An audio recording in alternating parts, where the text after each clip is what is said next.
Życzymy Państwu przyjemnej podróży.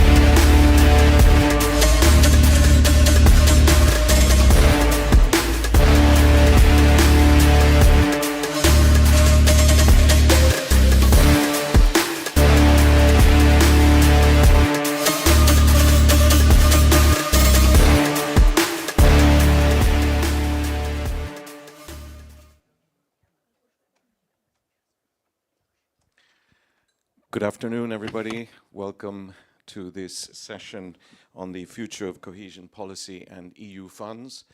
My name is Sean O'Kernean. I'm Secretary General of the Renew Europe Group in the European Committee of the Regions.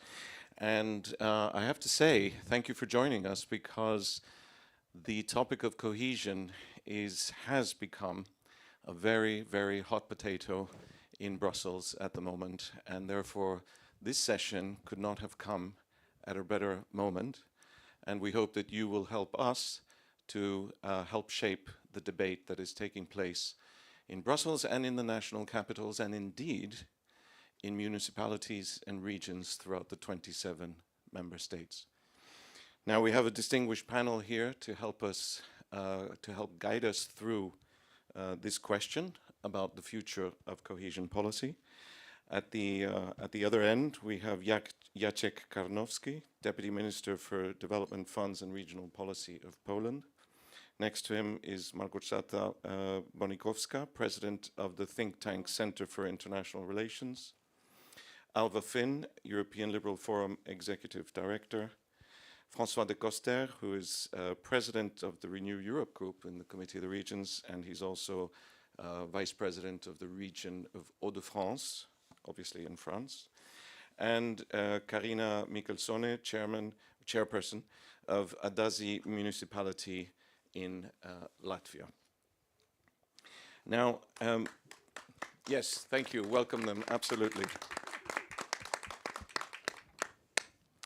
Now, before I have a couple of questions to ask the speakers before we begin the session in detail. But before that, I think it is necessary and important, perhaps, to remind ourselves what cohesion policy is and why it exists. So allow me to bring you back to the 20th century for a few seconds.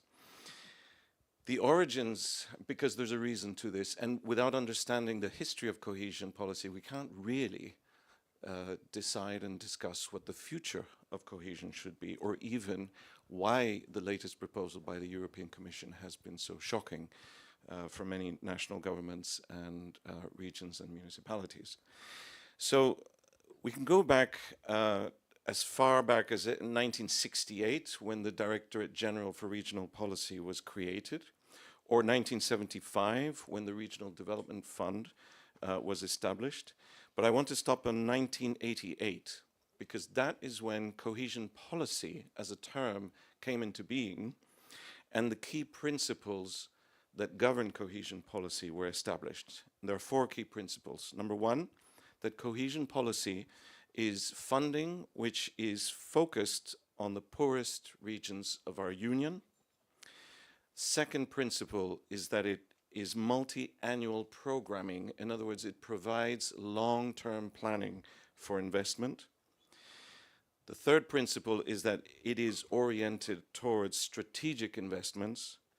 And last but not least, it involves regional and local authorities as key partners.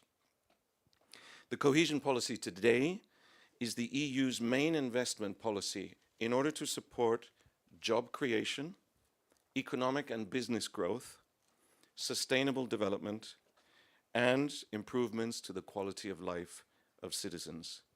It amounts to 400 billion euros approximately, over a period of 7 years, and it is approximately a third of the total budget of the European Union. And finally, it is dispersed in 4 funds: the European Regional Development Fund, which is for social and economic development of all regions and cities throughout the Union; the Cohesion Fund, which is to invest in environment and transport in less prosperous member states; the European Social Fund, which is to support jobs and skills of workers; and finally, the Just Transition Fund, which is to support the regions that are most affected by the transition away from fossil fuels.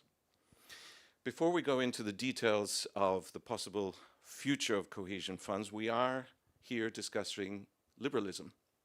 This is the Freedom Games, and we are discussing different approaches to liberalism and indeed the future of liberalism.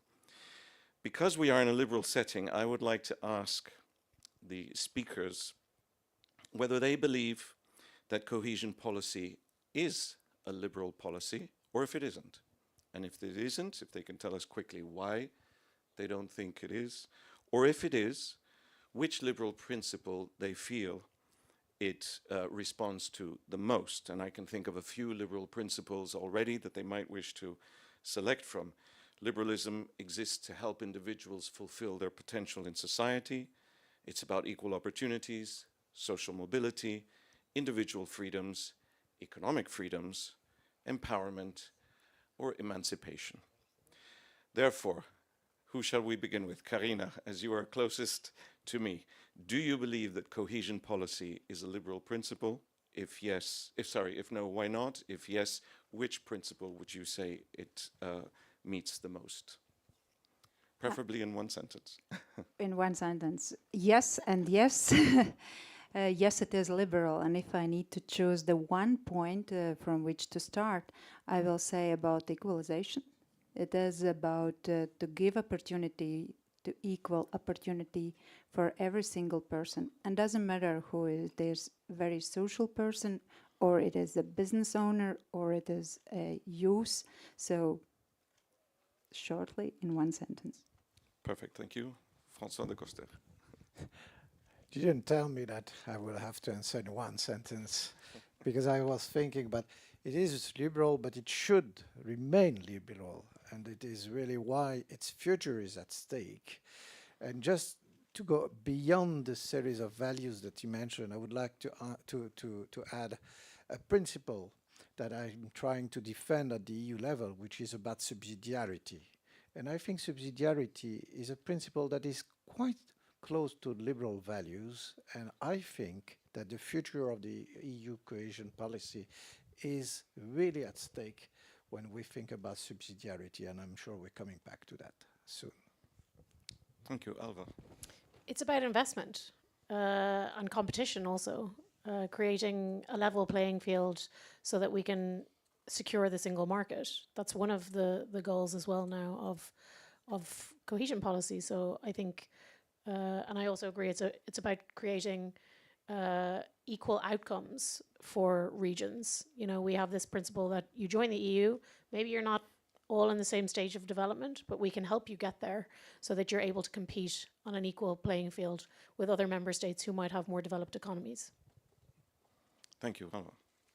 Of course, yes. I think the most important element in cohesion policy is, what you mentioned in '88, is very crucial, because we changed the regional policy into cohesion policy at that year, because we were preparing, I mean, they were preparing the Western Europe for enlargement, and they already had 2 poorer countries, Ireland and Greece. And of course, earlier it was Portugal, it was just periphery. So there were some countries which differed with the level of life, with the possibilities. So at all levels, it was a background to prepare for much larger divisions into the EU itself, when the enlargement happened.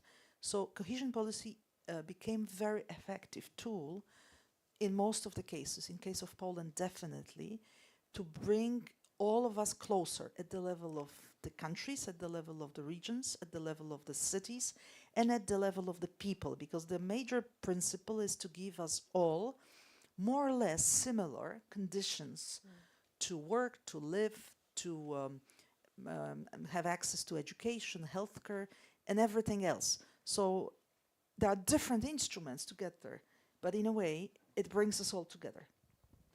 Thank you. Jacek. Okay, maybe this part I will try to answer in English, but later I will try to answer in Polish. You know, that's I agree with Francis that decentralization is the most important point in this discussion, in this liberal, because we break the possibility to that the euro will be the conglomerate of nationalism. Yeah, that is very important that the region, cities, the villages are the subject of the Europe, and it's very important for in this cohesion policy. Okay, thank you very much. Thank you for those clear answers, which are helping to shape a little bit our view of cohesion policy. Now, before we go to the next question, I need to tell you that I hope to, as part of the structure of the panel, to give an opportunity to the audience to ask a question or make a comment. For the moment, it's scheduled towards the end of the session. If it's possible to do it beforehand, we'll try to do that beforehand. We'll keep the discussion also as dynamic as possible, so if anybody wants to respond to what another speaker has said, please jump in, or at least allow me to give you the chance to jump in. Now, if you've been following the news, certainly the Brussels bubble news, there has been quite an earthquake in the last few days. Let me tell you the following. The European Commission has initiated an internal reflection. For the moment, it's just an internal reflection, which has been widely circulated to the media, probably deliberately, to test the reaction, radically changing the manner in which the EU funds are allocated, all EU funds, are allocated and managed, supposedly with a view to simplifying procedures, improve reforms within member states, make it easier to fund new priorities in the European Union, including, for example, defense. Now, this has caused a lot of concern, in particular amongst the regions and municipalities, but also national governments, including the Polish government. The European Committee of the Regions is the EU institution that represents subnational government, and I'm going to quote the president, who said, "The elimination of any regional programs and the creation of a single national program instead, which seems to be the European Commission's proposal for the next 7-year programming period, these proposals are clearly contrary to everything we have been told recently about cohesion policy. If this plan is true, the idea does not strengthen cohesion policy, it weakens it. It does not put regions at the center of the policy, but scandalously pushes them to the margins." Therefore, question to the speakers. Considering what I've just said, do you feel closer to the European Commission's proposal or closer to the position of the President of the European Committee of the Regions? And can you elaborate a little bit further why? So let's start now at the other end. Jacek, please. You know, I was the mayor of Sopot. This is not very big city, but very beautiful one in the north of Poland. Only 25 years. That's my answer is very simple. I'm closer to the Committee of the Region, of course. Yeah. Well, I understand the intentions of Madam President. It is the conclusion that in some cases we end up in using a lot of the EU money without maybe getting into certain basic reforms the whole of the EU wants to have. That's why maybe they think, and they are also testing it now with the national development plans, recovery plans. We do it also in Poland. That the system, when you give money not on the project base but on the base of reforms and milestones, seems more effective.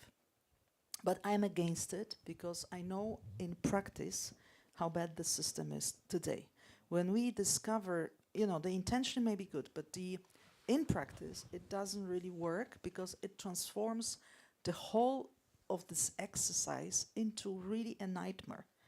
Because we have then a very centralized headquarters of actually technicians, the bureaucracy, which in a very automatic way decides if you can use this money or not. While at the bottom line, at the regions level, cities level, where people know what is really important, then they don't have really a full capacity and authority to do it. So I think even if the intention is good, we can end up with a very difficult system, not only for the countries, but also for the beneficiaries at the bottom line, which could be local governments, could be also people, all those who use cohesion policy, which is mainly everybody of us. And of course, at the end, we will have much stronger position of the European Commission, which is a challenge for the states, because the member states don't give this mandate. As treaties are concerned, the Commission is limited mandate. It's not really the government, it's more like a management. The power to decide where to go, how to go, it's still with the states. So I expect a lot of discussion around this proposal, and I think the states will not want that to happen. You touched on a very important word. It's autocratic a little bit to do this. The European Union has a massive democratic deficit, and one of the ways that we try to bridge that is also by including regions, which is another subnational level of democracy, and a way of listening to what the needs of people are. There are things like housing, healthcare, social services, infrastructure that are predominantly actually delivered at this subnational level. It makes no sense to go back up to the national level, actually, when in the end probably they're going to disperse the funds or have to disperse some of them at least subnationally anyway. So it removes this feedback loop that you can get from citizens and people in local regions who know what is best for their locality. The government sometimes does, but you're just removing this whole layer, and that's not a good idea. Particularly, I was in a high-level expert group on the future of cohesion policy, which ran for the entirety of last year.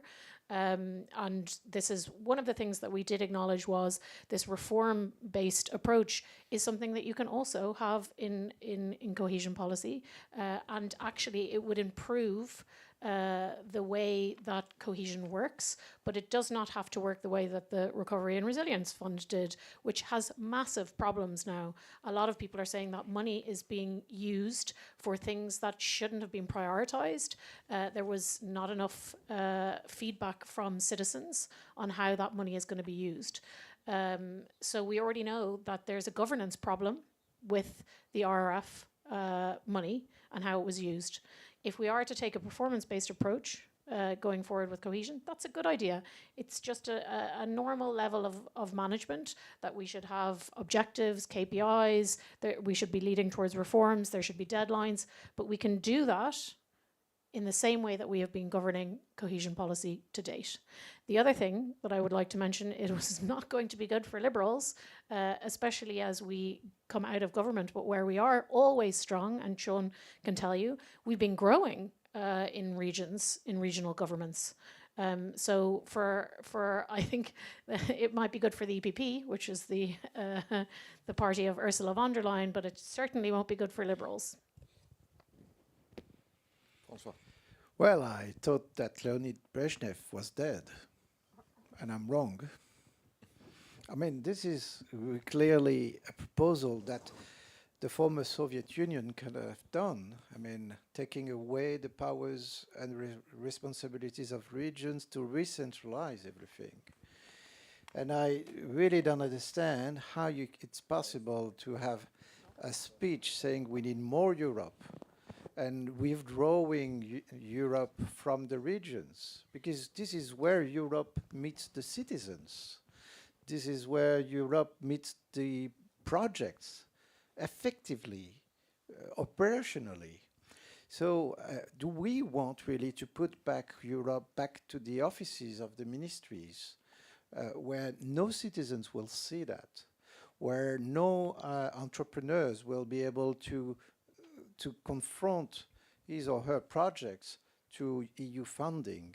I don't see the rationality of that, except, and maybe I would disagree with you in the fact that maybe I think the member states will welcome that, because there's a lack of budget in the national ministries of finances. And I think this is the way that actually the member states will get back a bit of money for their own policies, reducing their debts and getting back rooms of maneuver. So that is really that, for me, it's we are destroying more than 60 years of cohesion policy doing so. So I don't see a way we could accept that. It's inefficient, it is dangerous, it is putting Europe far from the ground, where exactly we all know that we need to have efficiency in public spending. We need to have the regions really actor of those spendings, and we need to have a Europe on the ground. So for all those reasons, I think we should put back Leonid Brezhnev where it is now.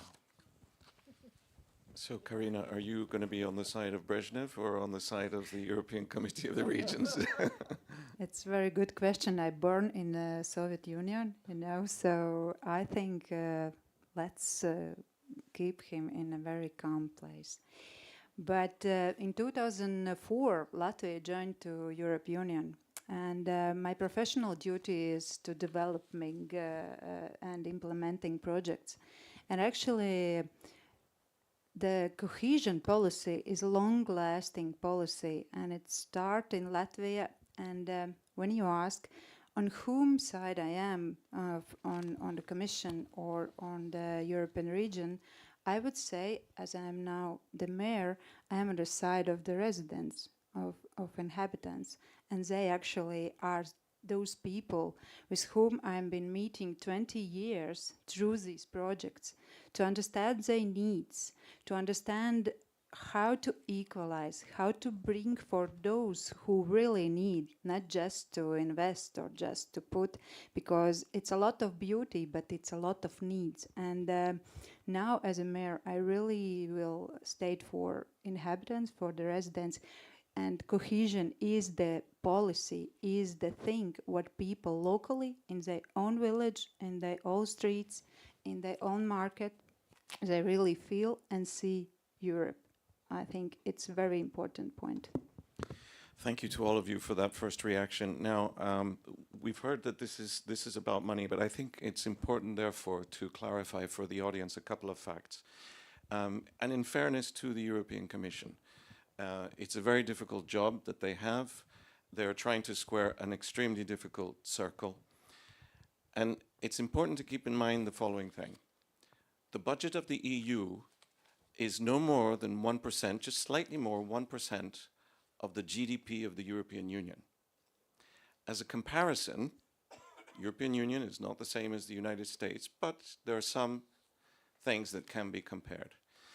The federal budget of the United States is over 30% of its GDP, okay? So the European Union has a lot of continental tasks to carry out with a tiny budget proportionately to, say, a comparable federal governmental structure as you have in the United States. So, and the tasks that the European Union has to carry out are monumental in size, continental in size by definition, but also monumental in size because of the challenges that we have this century, in a situation of very, very tight budgetary constraints. So it is unthinkable to increase the budget of the EU from 1% to 33% of of its GDP.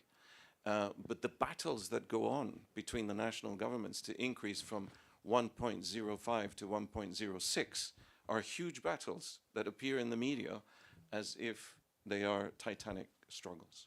So to square, in fairness to the European Commission, they are trying to achieve a very, very difficult task. The budget of the Union is very tightly structured.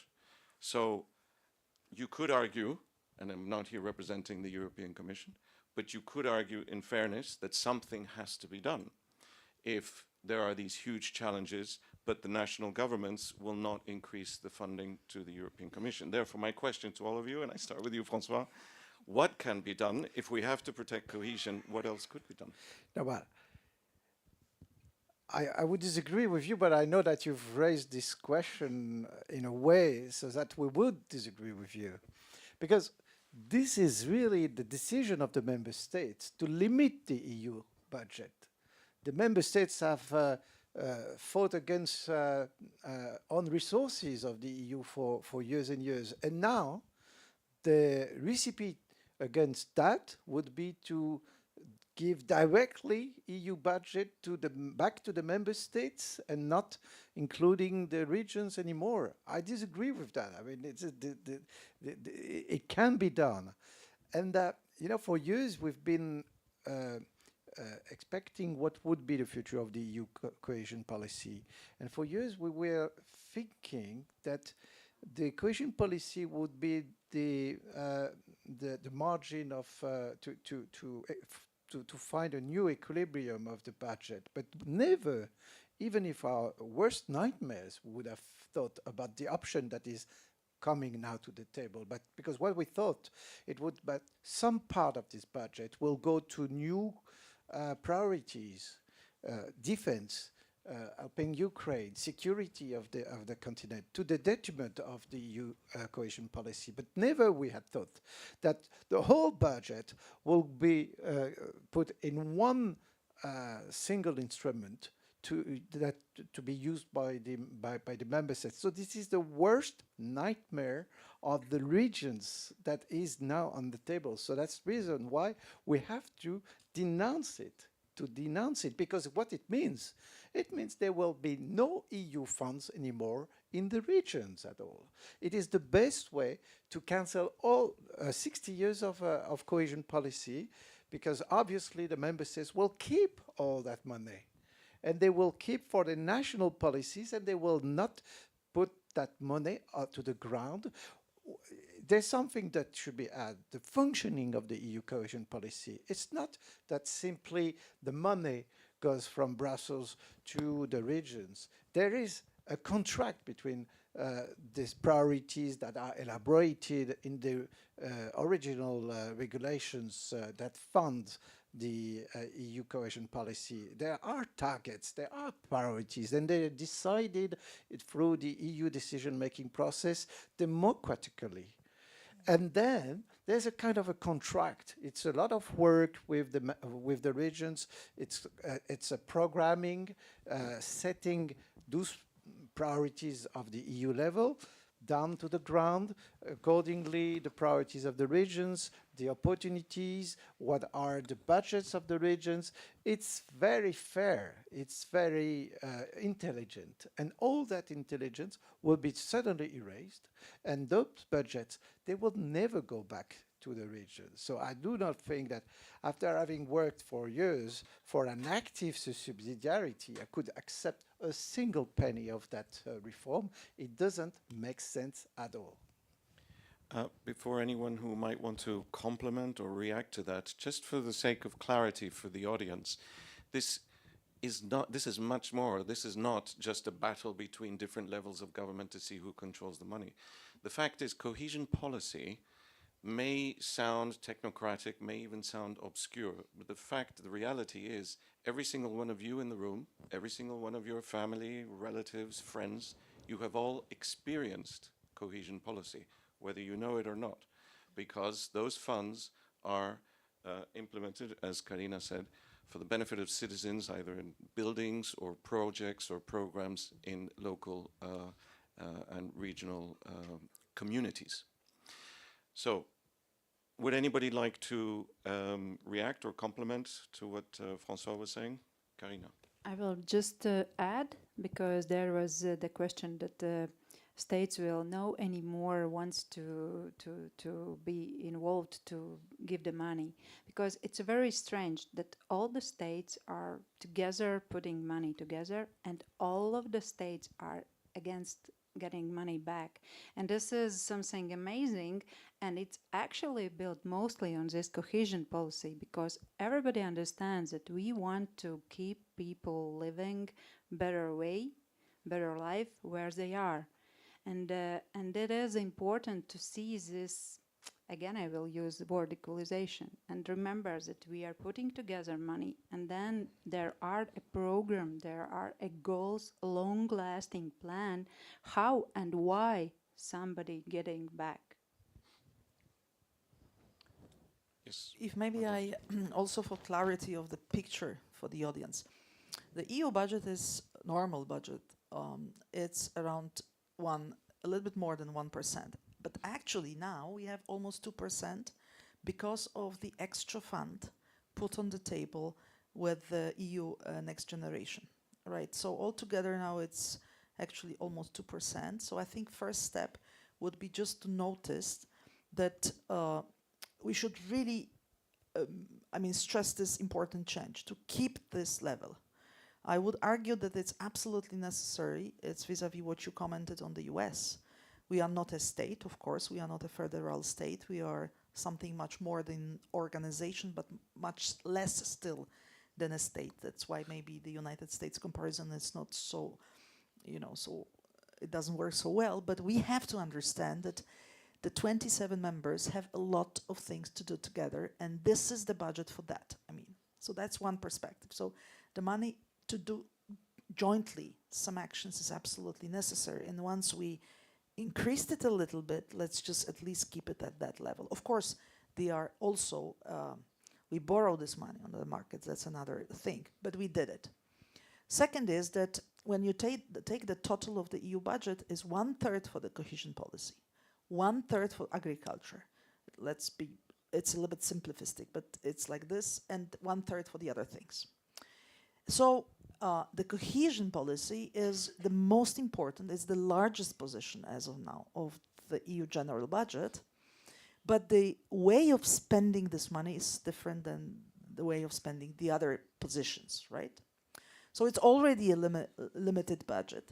And earlier, yes, I agree, the thinking was that this is why we've created it, because it's from the bottom to the top. So if we give these decisions to the projects at the local level, the local society, the local governments know better, because we have subsidiarity principle, right? So you don't decide from above, you decide from bottom line. We just construct certain environments, a certain structure, of course, because it's a public money, so you have to monitor it rather to spend it well.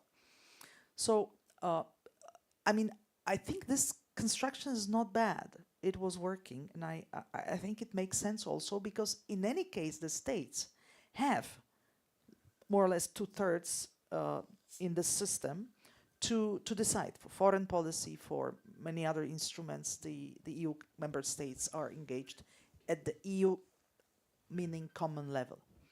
However, I would argue, I am not a liberal, so that's why I understand that maybe Ursula von der Leyen group EPP may think, and I agree with you, maybe some countries are interested, but I would put it on a different level.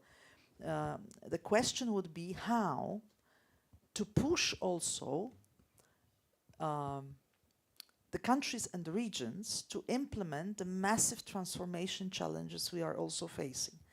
And because we have so little money, it is also a question of prioritizing, because we already have very little money, even if we increased it.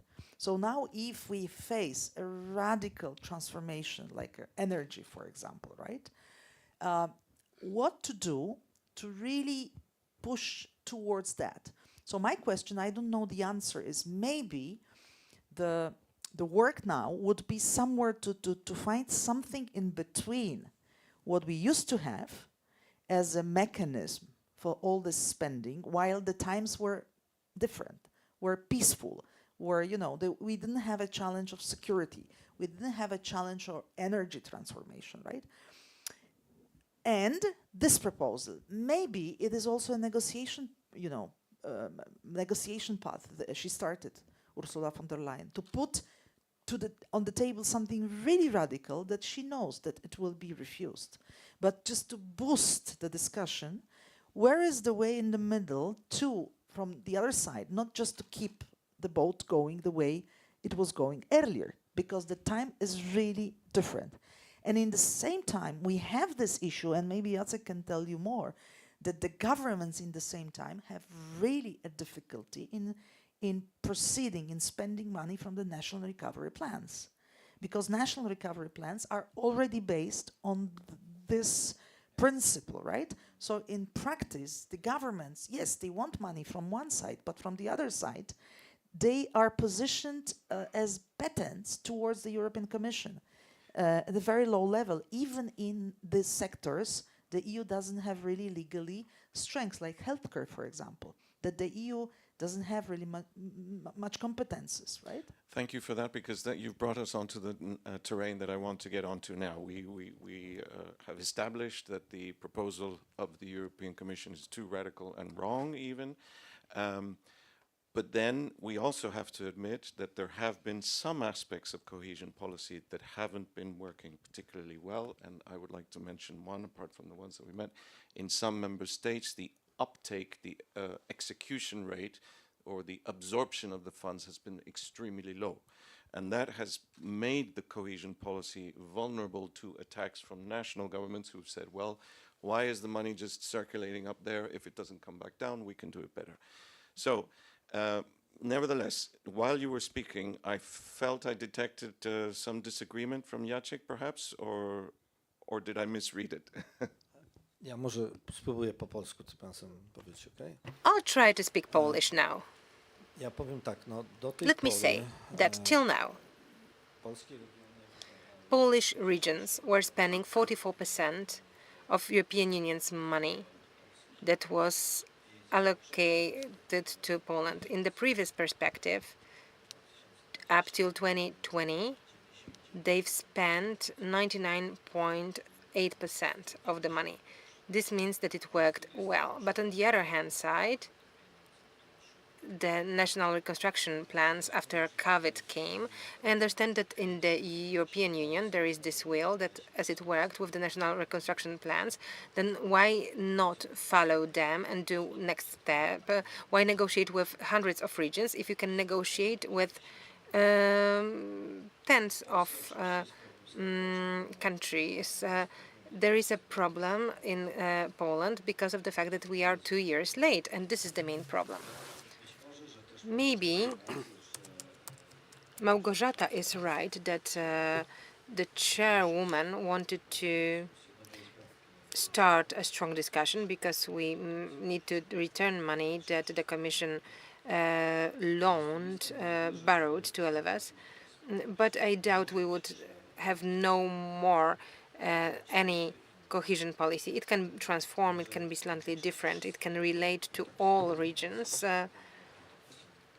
because those are the recommendations of the Committee of Region and the Council of Europe, so that it would regard all the regions to show more the differences between central cities, metropolis, and other regions. But it is going to be more of a decision of countries in which way within the countries the money will be spent, whether it will be distributed via regions or the state in the center. I am deeply convinced that in Poland it would rather be done by regions, because there is this position of the government that supports the cohesion policy, and we can see it's decentralized. That's the position of the European Committee of the Polish government. I believe that this is going to stay, the cohesion policy, but maybe it will be smaller. It will be less. It would be smaller. But here I also was born in the previous system, and I remember it. Fortunately, not in the USSR, but in the satellite. But still, we all remember that there was no participation, there was no democracy, local democracy, and budgets were imposed on the cities and to the voivodeships by the central government rather than created bottom up. Right now, we are also right after the new amendment to the Act on the Local Government's Finances, because the previous system has been destroyed by the previous government of the Law and Justice. Right now, we are waiting for a signature of Mr. President, and we are anxiously waiting for the new act to be introduced. So that's a bottom-up, again, initiative. So the participation and what's happening in the regions, what's most important is participation and the need for discussing via the monitoring committees, discussions with cities, municipalities, non-governmental organizations, all the regional projects, and then consulted with the Commission. And once it's on the national ground, the participation will not be there because it's simply impossible. So here I would see this cohesion policy as smaller, and it will be shaped as a regional cohesion policy, and it would depend on member states rather than on the European Commission. Thank you very much, Jacek. You were very right to point out that Poland is an example of where cohesion policy has functioned very well, and the uptake, the absorption capacity has been very, very high. Are you asking for the floor, Alva? Yes? Or Sure, no? I can. Yes, Yeah. please go ahead. I mean, when we looked at this whole question in the high-level expert group, there are areas in Europe that are in development traps. And I think that the only way to change, and their regions, and sometimes there are places and cities, I don't think giving money at the national level will fix those development traps. I think having a different approach to cohesion and continuing to do it through regions is the way forward, as long as we reorient cohesion to focus on new challenges, including the green transition, digitalization, and also doing cross-border public goods. You mentioned we did a lot of comparing between the US and the EU and why we weren't as competitive. Well, really, it's because we're also 27 different member states all doing different things.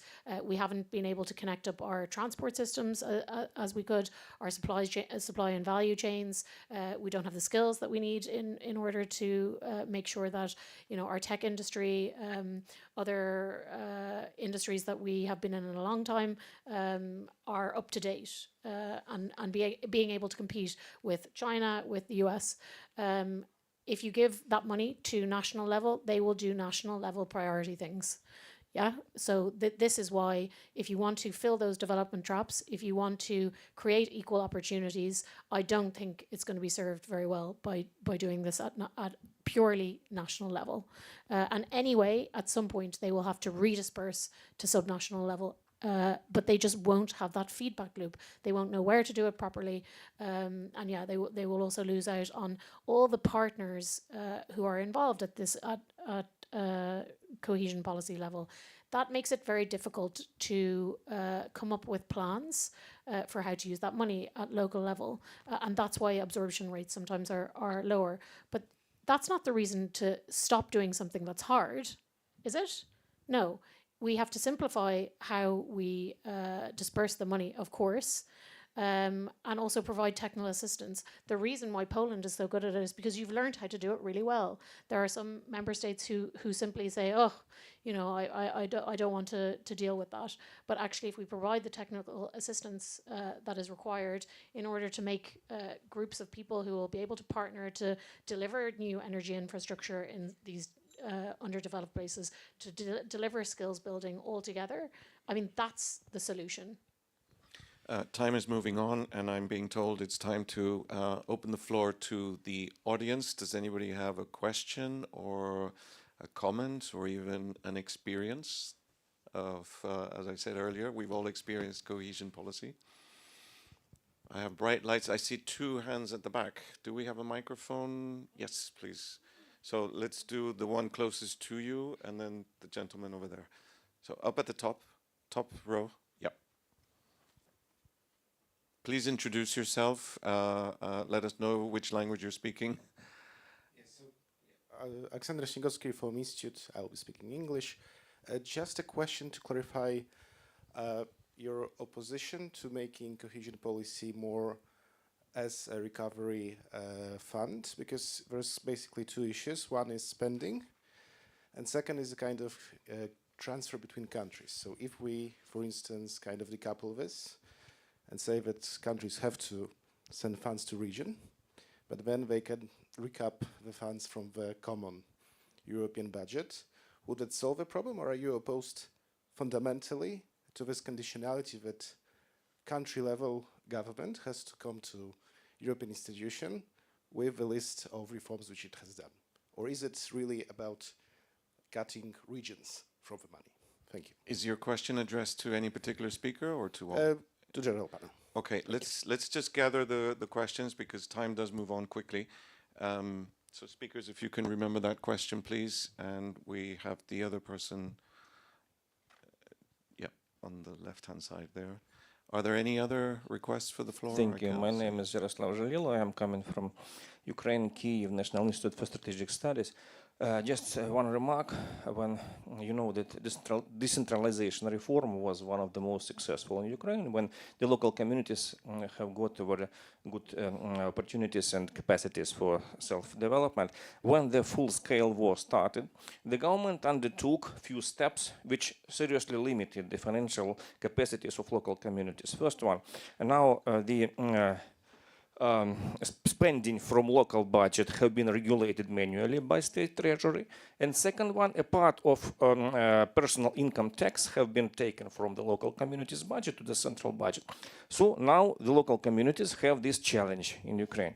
The question is the following.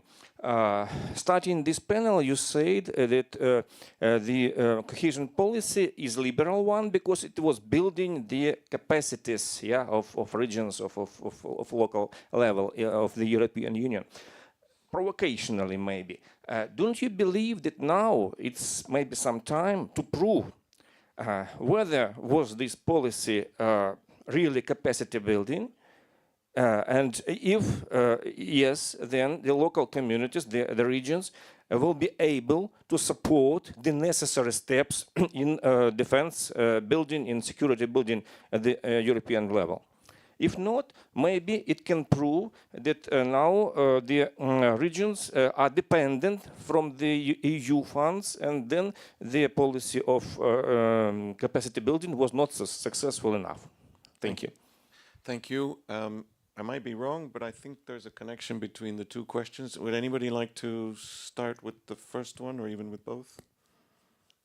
Yeah, I think it's again, I think there's a misconception that you cannot do performance-based and reform-based approach through cohesion policy as it stands.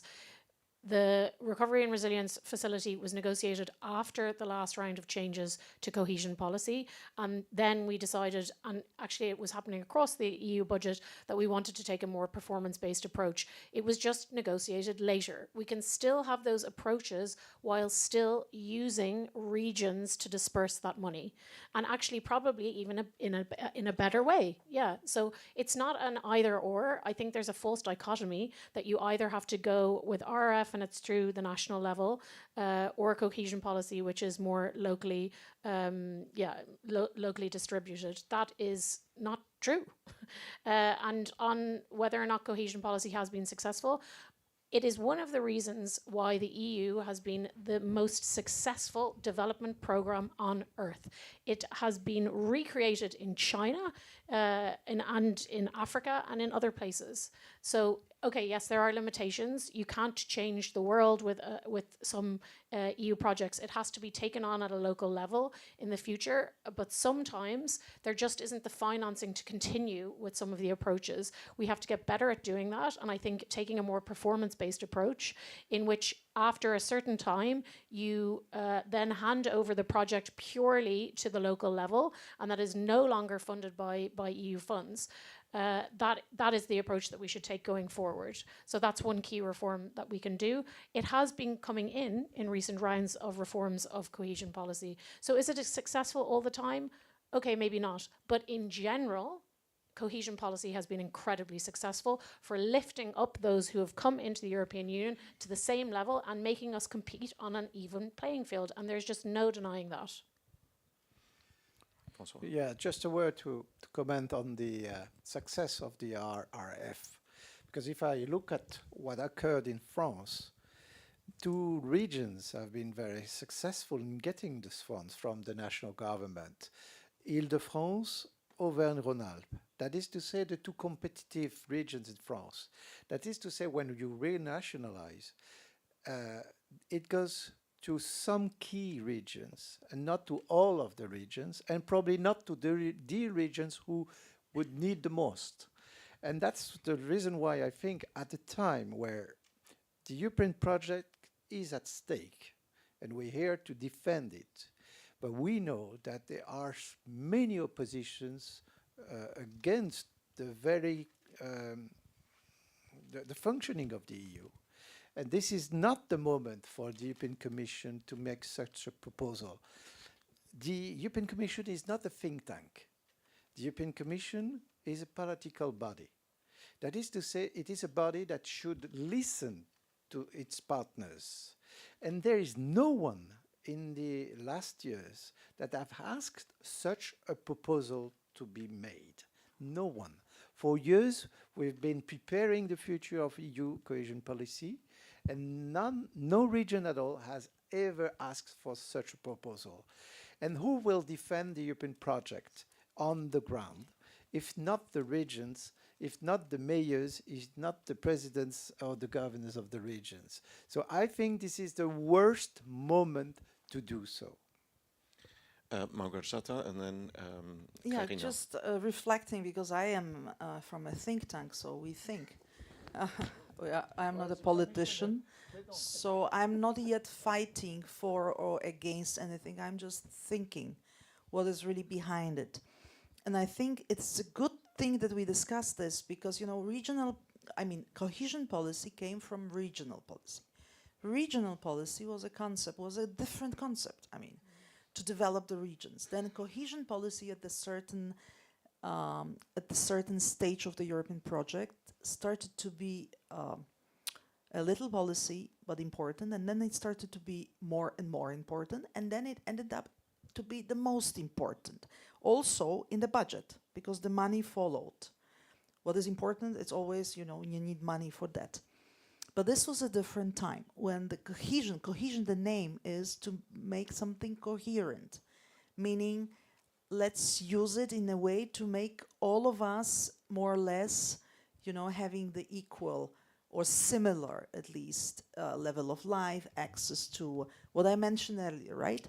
While now, since certain time, the European Union is in a different situation, and we are facing more and more crisis situations. Actually, after the Lisbon Treaty was implemented in 2007 and 2009 implemented, we are constantly into the crisis management. And now with the war in Ukraine and earlier pandemic, we discovered many more problems. And in the same time, we have this huge transition in an energy sector, which is now connected to security as well. Because we discovered recently that energy is not about energy. Energy is also about security.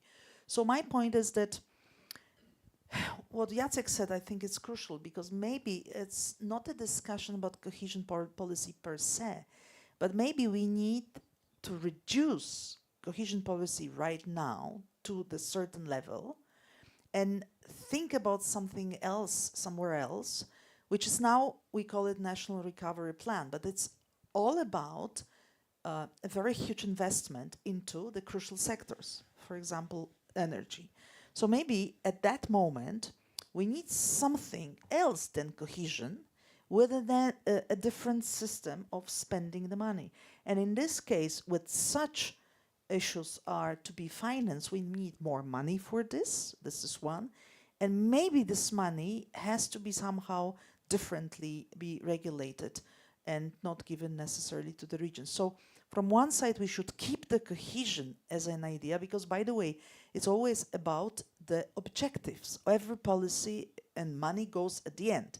First is what you want to do and why. What are the objectives of every single policy?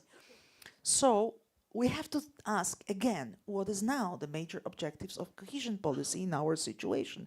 Like, we had many shifts already, like, for example, migration suddenly happened, so certain money was directed towards this, and even the different countries started to benefit out of this money, because these were the countries which having most of the problems in migrations.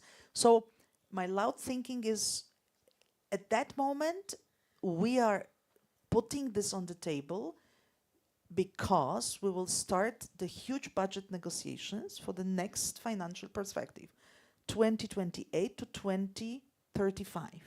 So I'm taking it into this consideration, right? To think ahead and to discuss what will be our budget priorities, and because we have certain policy priorities at that very moment. And maybe, last thing is, maybe cohesion policy will not be now as important as it used to be in the last 20 years. Thank you for that. We're approaching the end. We have just under 3 minutes left, so this might be the last intervention. Karina, you asked for the floor.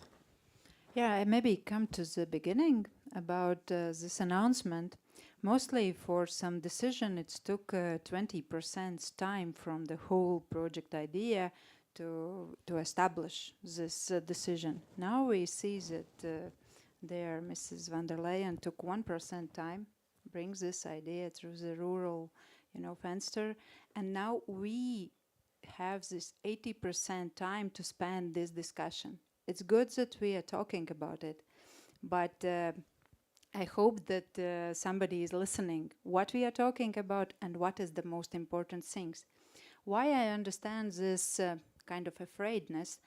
In my municipality is based the biggest military base in the whole Baltics. We used to feel always, it's hundreds of years that military base is located in municipality, and we used to feel secured all these 100 years before 2022. So why I mention it? Because now, actually, my municipality is point number 1. If the Russians, whom we hear from my municipality, because Latvia is bordering with the Russian, that they can in one shoot got everything destroyed. I really understand by my heart why this question is on the table, but we need to understand that long-lasting plans we can destroy very fast. We need to put discussion what to do more or different, but not just to destroy what's happening already and what have good results. Maybe let's trust a bit more to municipalities, to regions, and maybe let's ask them what we can do better or different. Thank you very much. We are approaching the end. We only have a few seconds left, so just to say thank you very much to all of you. I think what we've learned today is that cohesion policy is a valuable policy. It's a liberal policy. It needs to stay. How is the debate that we're having and will continue to have for months and possibly years. That it's about security, it's about the good functioning of the single market, it's about establishing and really developing the union of these 27 member states, and it is about the quality of life of citizens, and therefore all of you and your friends and your family. I hope you found this useful. I hope you've learned something, and I hope you take away and contribute to the debate. Please thank our speakers for this, and thank you to all of you. Radość, nadzieja, życie, wyzwanie, pasja, pamięć, zaufanie, pokój, jedność. Słowa tworzą świat. Polskie Radio. Źródło wiarygodnych informacji. Uwielbiam szycie w sieci. Wczoraj podszyłem się pod wnuczka, wieczorem uszyłem intrygę na apce randkowej, a dziś planuję grubymi nićmi szyte oszustwo z promocją. Tak się szyje. Na oszustów są sposoby. Zapoznaj się z poradami ekspertów na niedajsiepodszyć.pl.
It's not always easy to recognize. It may look like this, or like this. It may be a burden, but it is a responsibility that we embrace nonetheless. But if it means this for one person and this for someone else, maybe it ultimately means being there for one another. It isn't handed to us, but we know where to find it and how it feels, how it tastes, and what it sounds like when we finally have it. It means different things to different people, but for many, it means everything. And if we all fight for it, it will eventually bring us together.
Obrażanie dziennikarzy telewizji polskiej. Chodzi o działania polityczne. Przygotowanie ofiar dla pedofilów. Für Deutschland.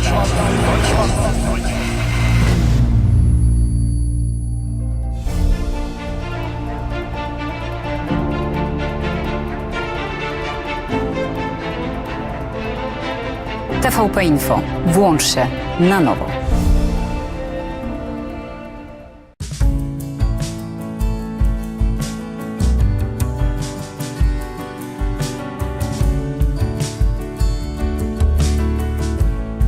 Polskie Radio. Jedynka. Dziś Nowy Jork, jutro Londyn. Za chwilę Paryż, Warszawa, Berlin. Na całym świecie kultura pulsuje rytmem. Wystarczy tylko włączyć dwójkę. Dwójka, Polskie Radio. Jesteś na miejscu. Plany biznesowe powstają z marzeń. Dlatego nie ma dwóch takich samych firm. Jedni chcą działać na całym świecie.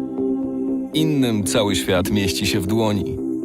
Sukces biznesu to nie tylko jego wielkość, ale też szczęście, jakie przynosi ludziom. PKO Bank Polski.